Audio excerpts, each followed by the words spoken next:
این نورسان داوطلبان آزمون جمهوریوی معرفت حقوقی آیین خودشناسی غالبان دوره مکتبی از 72 مؤسسه تعلیمی در ناحیه واسه میباشند.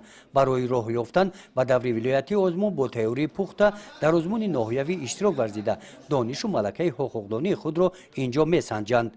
در آغاز آزمون رهبریت شعبه معارف ناحیه، رهبریت بخش کار با جوانان و ورزش، نمایندگان مؤسسه تحصیلات علاوگی ماهیت برگزاری این چاره‌بینی را در سمت بلند برداشتن معرفت حقوقی شهروندان شهر داده به اشتراکچیان برای کامیابی آرزو کردند.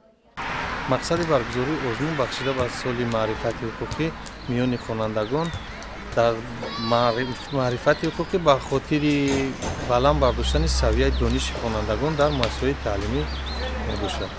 امروز در آزمون حداقل 180 نفر خوانندگان از صنف‌های 8 تا 11 اشتراک کرده مهارت ملکه خود را نشان دادند. رفتی آزمون طریق سوال‌های تستی صورت گرفت. سوال‌ها عاید حقوق و آزادی‌ها و عهده‌داری‌های شهروندان، پیمان بین‌المللی دایر به حقوق‌های شهروندی، عهده‌داری‌های پدر و مادر در تعلیم و تربیت فرزند و دیگر پهلوهای حقوقی عبارت بودند. آزمون معرفت حقوقی آیین خودشناسی بخشیده به 30 سالگی کنستیتوسیون جمهوری تاجیکستان در دایره اعلان شدن سال 2024 سال معرفت حقوقی طبق نظامنامه آزمون جهت دریافت و معرفی چهره‌های نو راه اندازی گردیده است. گزارش خواجه نظریف، خدای نظر ظهوروف از ناحیه واسه برای برنامه اطلاعاتی نوید.